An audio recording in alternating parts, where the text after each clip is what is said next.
The suspect in the New Year's Day attack in New Orleans acted alone. This is what the FBI has confirmed, describing the deadly event as an act of terrorism. In fact, 14 people were killed and dozens injured when the man plowed into a crowd in a pickup truck. We've got a reaction from the US president as well. Joe Biden, citing the FBI, has said that the attacker planted explosives in ice coolers in the French Quarter just hours before the attack.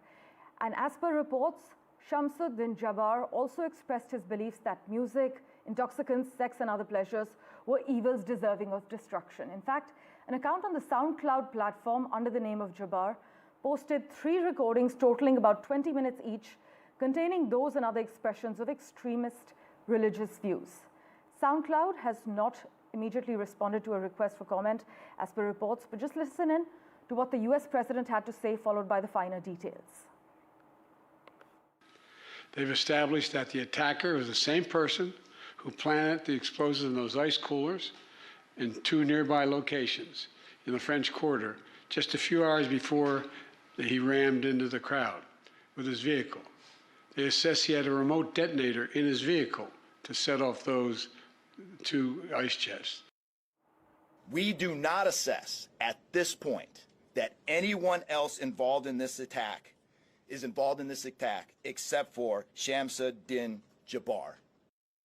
Right here behind me is the rather modest mobile home that officials believe the suspect was living in ahead of this attack. And up until this morning, this entire area and down the street was completely cordoned off as law enforcement officials carried out a rather extensive sweep of the property. You can see here that this gate was busted open at some point. The front door of this mobile home also taken off its hinges. And if you look inside, it looks like a place that anybody would be living. There are books on the shelves. There are shoes on the floor. The FBI saying on Thursday morning that it has concluded its search of this property. No arrests were made, and they deemed it safe for residents to return. They had deployed a number of specialized teams, SWAT teams, crisis negotiators, bomb technicians, and counterterrorism investigators, of course, searching for any sort of incendiary devices or any leads or potential accomplices. Of course, we know now that officials believe that there was only one person involved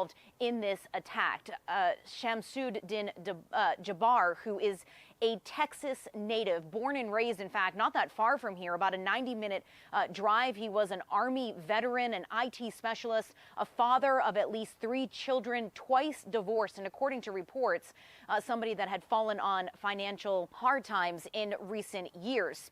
Officials on Thursday also releasing some new details about the timeline of this attack, saying that Jabbar rented that truck in Houston on Monday, so December 30th, and then he made that 6-hour drive from here in Houston to New Orleans on New Year's Eve. And it was during this time, officials say, that he posted 5 videos to his Facebook page, starting at 1:29 a.m.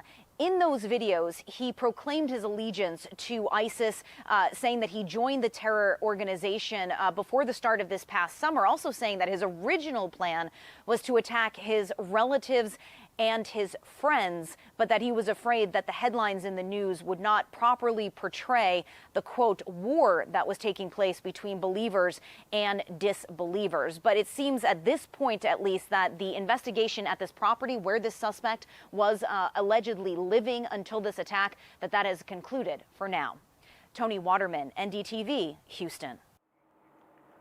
Well, that was Tony Waterman reporting for NDTV from Houston. We also have with us from the US at the moment, Ray Locker joining us. Thanks so much, Ray, as always, for making time for us. Now, this attack has certainly shaken New Orleans and the rest of the United States. Do you think law enforcement failed to act in time? And are we aware of the motive of the attack yet? Well, I mean, I don't think there's much law enforcement could have done to stop this attack. It doesn't seem that they had any advance notice. Very often in a case like this, a family member or a friend alerts authorities and says, you know, my brother, my ex-husband, whoever has been acting strangely, talking about this or that. And we haven't really heard much of that other than the husband of his second ex-wife saying that he was acting weird. And a lot of times, you know, cops would hear that and say, well, of course, what is a guy like that going to say about his wife's former husband? So It's not like, law enforcement knew the guy was an imminent threat and didn't do anything. The biggest problem was the security obstacles that were set on the street were under construction, and that made it easier for him to drive down a very crowded Bourbon Street on the early morning of January 1st. Meanwhile, Ray, many Muslim scholars have actually rejected the extremist views associated with ISIS, particularly in relation to Islamic teachings. But then, would you agree with the argument that this attack is actually fueling the narrative of Islamophobia? Oh, it's definitely fueling Islamophobia. I mean, people don't understand Islam. Well, you look at American pop culture or pop culture around the world. A lot of times in a movie, the bad guy is a Muslim extremist. So a lot of Americans think that they're everywhere when they're not. And what were some of the first things said publicly after this happened? Oh, he was an immigrant. He was, came across the border. A lot of it was a lie. A lot of this comes down to, here's a guy who had financial setbacks. Muslim convert. They're often sometimes the more passionate people about different elements of their religion.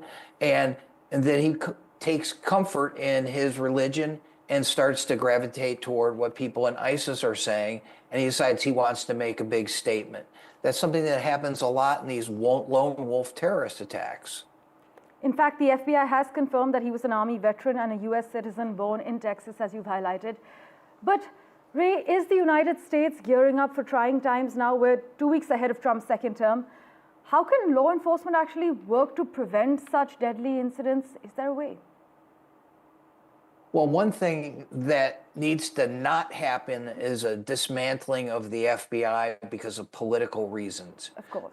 Look at what's happened so far. All this information we know is because of an extensive FBI investigation. These people are professionals. They're good at their jobs. Yes, every once in a while there's a rogue FBI agent who does something wrong, but 99.9% of the people in that agency are professional. And so that's how they get this information and determine how it happened. And no other agency in the country can do this. So we have to leave the FBI to do its job and not tamper with it politically. Look, Donald Trump is a very divisive person. He was in his first term, he was during the campaign, and he hasn't done anything to allay those concerns leading up to a second term. So that's definitely a concern. Right. Thanks so much, Ray, as always, for joining us with the latest. We will, of course, keep in touch with you for regular updates from the United States.